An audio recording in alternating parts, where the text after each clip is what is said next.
Excellent question. Yes, thank you for allowing us to go right there. So we get that here we are in a conversation about an open, generous heart and being in a full stream of source energy love. And so when we bring up the word boundaries, all of a sudden it sounds like, well, wait. That sounds like shutting the heart down. And what do boundaries mean? Keeping yourself in a state of fear and protection. And so we want to distinguish what boundaries are from a place of deep self-love. So oftentimes in passive-aggressive relationships, in codependent relationships, where there are older programs running, a partner will not stand up for themselves. A partner will let the other partner run over them. A partner will not be able to see where they're being taken advantage of, or where they're just so used to the other partner saying stuff to them that they just sort of roll over and don't take a stand for themselves. So there is a distinction here because it's, without boundaries, it's a disempowered place to be. And when you're so used to not having boundaries, which so many people are, you don't even realize what it's like to take a stand for yourself. That's why, as we were just speaking with Joanna about, that's part of what's unfolding there, is not knowing what your boundaries are and getting caught up in the partner. And so the exercise that we gave of really giving away what's not yours and shoring up your own energy stream so that it's not in a codependent energy with your partner is a huge thing. And so by boundaries, we mean healthy, self-empowered ways of saying yes to yourself. So these are not boundaries that are coming from a protective no. We want you to think of them as a boundary that says, I believe in myself and I know that I'm worthy. And so it's not okay for you to speak to me this way. It's not okay for you to have a sword in your tongue when you talk to me this way. So, and many of you are so used to it that you don't even get it. You don't even see it. And so this is in the course of these 6 weeks and beyond, we want you to start to see where you are allowing other people to take advantage of you in some way, where you're not stepping up, where you're not stepping for yourself, where you're not empowering yourself. Because in a partnership, it's not okay for you to have your partner cut you down, to have your partner belittle you. It is okay in the bigger picture, but it's not okay if you really want to have an empowered relationship where both partners are empowered, because it's not good for your partner either if they're belittling you, if they're cutting you down, if they're being passive-aggressive towards you. It's hurting them too, because they're in pain, which is why they're lashing out in some way. They have something going on within themselves that's causing them to use their tongue as a sword towards you. And so when we say this, we really want you to feel compassion for yourself and for your partner, and for you to really get that you are worthy of respect from your partner. You're worthy of words of love. You're worthy of words of encouragement. And you're worthy of kindness from your partner. And so that's what we mean by boundaries in this context is, yes, boundaries that are saying yes to who I am, yes to source-centered love, yes to who I am means I'm not willing to take a sword from my lover's tongue. I'm not willing to be belittled. I'm not willing to be criticized by my partner. So in those boundaries, and this can all be done with love. It can all be done with love in that you're able to say, hey,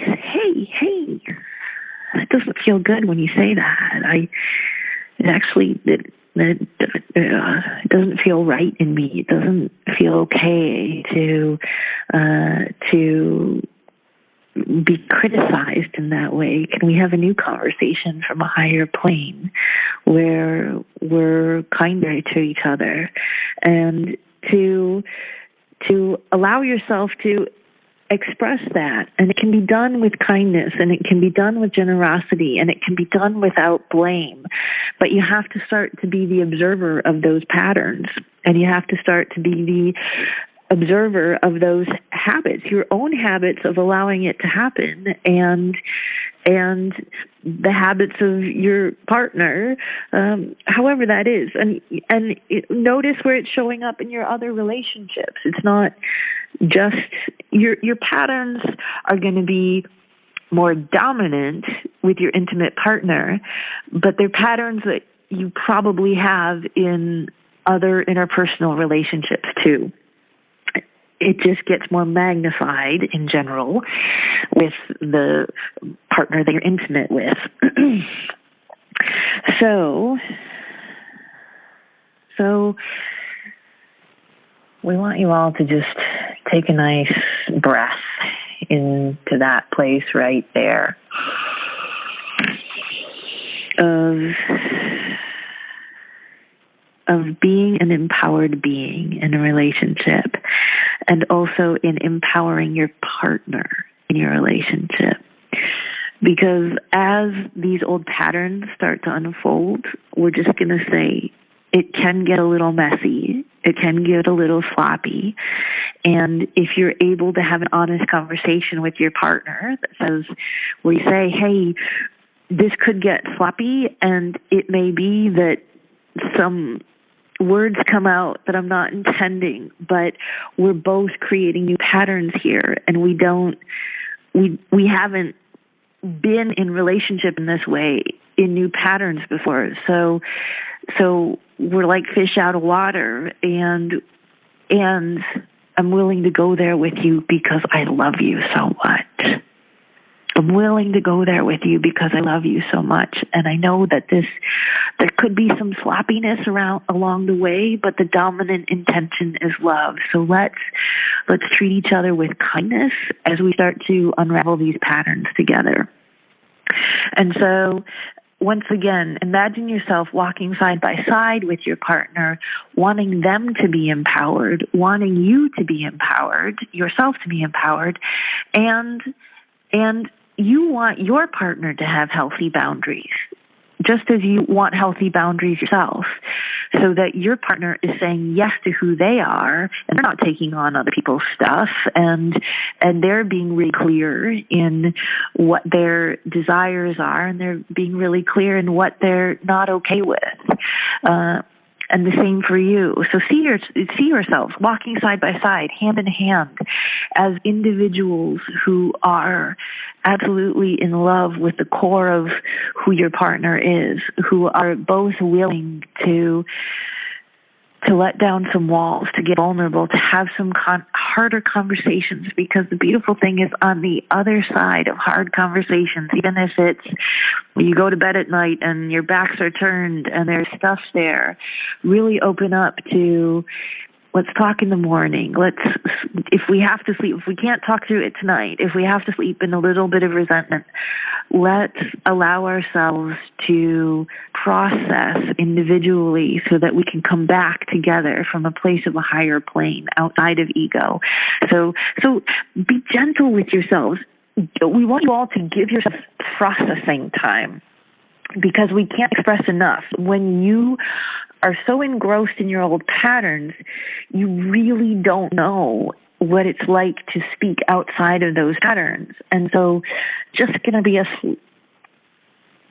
we use the word sloppy, because there just may be a sloppier period where you're blah, blah, blah, blah, blah, like trying to get out words because you don't know the language for it, and you're creating new language for yourself.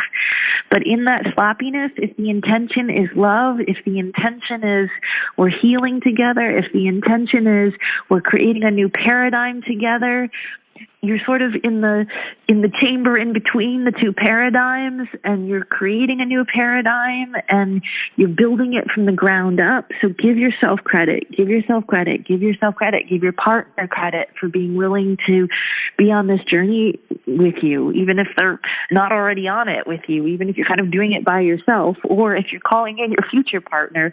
Expect that they're doing this work right now too. We'll say that to all of you single available people on this call, that as we're having these conversations, imagine that your future partner that's lined up for you is doing this work alongside you already. So they're doing the pre-work. So as you're doing your work here in this program, just imagine they're clearing up all their stuff too. It's a wonderful way to call in a partner from a place of both of you being in a place of the new paradigm, where both of you have done your work on releasing these old patterns. And when you do come together, you'll be able to assist each other in releasing whatever patterns are there, but it's coming from a higher platform of higher consciousness.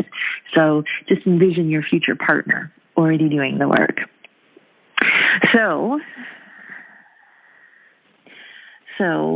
we hope that helps clarify boundaries, because self-love and self-care boundaries in a conscious relationship are essential.